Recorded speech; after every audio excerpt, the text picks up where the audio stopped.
بسم اللہ الرحمن الرحیم۔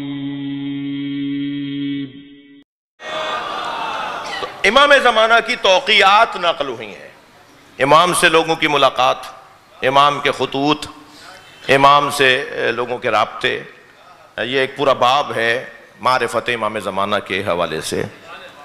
اس میں ایک توقیع سعد ابن عبداللہ قمی کی ہے۔ سعد ابن عبداللہ قمی کہتے ہیں کہ میں نے امام زمانہ سے پوچھا کہ مولا، امام مہدی سے، امام زمانہ سے، مولا امام کا تعین اور امام کا انتخاب، امام کے لیے صلوات پڑھیں، اللہم صل علی محمد و علی محمد، امام کا انتخاب امت کیوں نہیں کر سکتی؟ بھائی یہ جو اب روایت سنانے جا رہا ہوں میں نے اس کا بھی خود بھی لطف لیا ہے۔ امت امام کا انتخاب کیوں نہیں کر سکتی؟ پوچھا اس سے جا رہا ہے جو خود اس بات پر دلیل ہے کہ امام کا انتخاب امت نہیں کر سکتی۔ سارا عالم اسلام متفق ہے کہ ایک وجود آنے والا ہے جن کا نام مہدی ہے، جن کے آنے کے بعد زمین عدل و انصاف سے پر ہو جائے گی، جن کے آنے پر ظلم و جور کا خاتمہ ہو جائے گا، جن کے آنے پر برکتیں ایسے رہیں گی کہ کوئی جاہل نہیں رہے گا، کوئی بھوکا نہیں سوئے گا، لوگ صدقہ لے کے مستحقوں کو ڈھونڈیں گے۔ اگر کسی کو مستحق جان کر اسے دینے لگیں گے تو وہ کہے گا میں خود صدقہ لے کر آیا ہوں، مجھے بھی کوئی مستحق نہیں مل رہا۔ ایسا مثالی زمانہ آ جائے گا، مگر سب نے لکھا ہے کہ وہ ظہور فرمائیں گے، وہ دنیا میں آئیں گے۔ کسی نے نہیں لکھا کہ امت ان کو منتخب کرے گی۔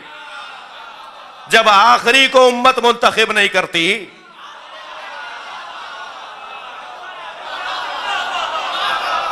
صلوات پڑھیں محمد و آل محمد پر۔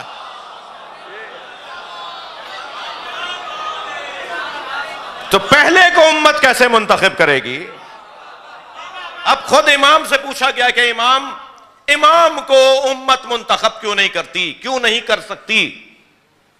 حضرت نے فرمایا کہ کس امام کی بات کر رہے ہو، امام مصلح یا امام مفسد؟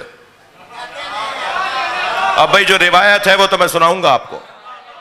امام نے سعد ابن عبداللہ قمی سے سوال کیا پلٹ کر کہ تم امام مصلح کی بات کر رہے ہو یا امام مفسد کی؟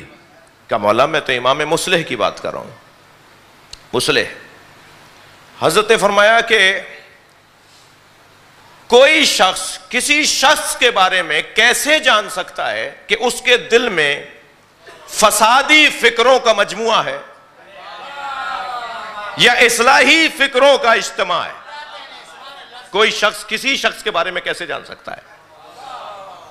مجھے تو نہیں پتا کہ کسی کے دل میں کیا گزر رہا ہے اور کیا سوچتا ہے وہ۔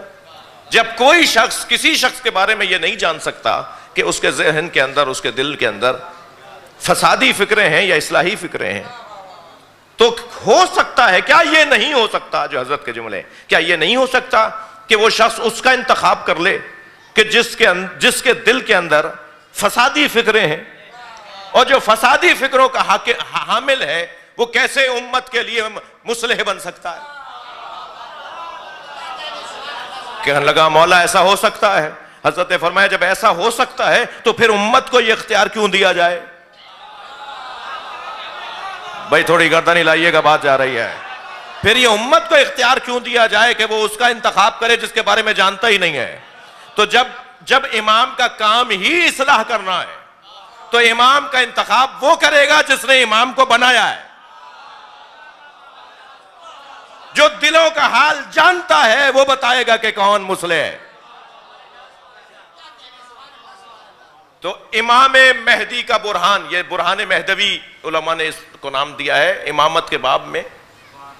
برہان مہدوی امام زمانہ کی دلیل ہے، امام مہدی کی دلیل امامت کے بارے میں کہ امام کو کون منتخب کر سکتا ہے، خود یہ امام زمانہ کی دلیل، اور خود امام زمانہ دلیل امامت ہے کہ ان کا انتخاب جب امت نہیں کرے گی، ان کا انتخاب اللہ کرے گا۔ یعنی اگر نبی کا انتخاب اللہ کرے گا اور آخری امام کا انتخاب اللہ کرے گا، تو پھر یہ ان لوگوں کے ہم اوشو غربا نہیں ہے کہ آخری امام کا انتخاب تو اللہ کرے اور پہلے امام کا انتخاب امت کرے؟ تو آ جائیے اس دروازے پہ جہاں پہلے امام کا انتخاب بھی اللہ کرتا ہے۔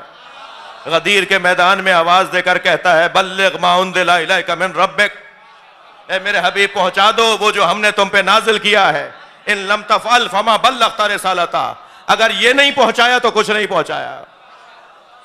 تو پہلے امام کی امامت بھی اللہ کے ہاتھ میں ہے اور آخری امام کے امامت کا اعلان بھی اللہ کے ہاتھ میں ہے۔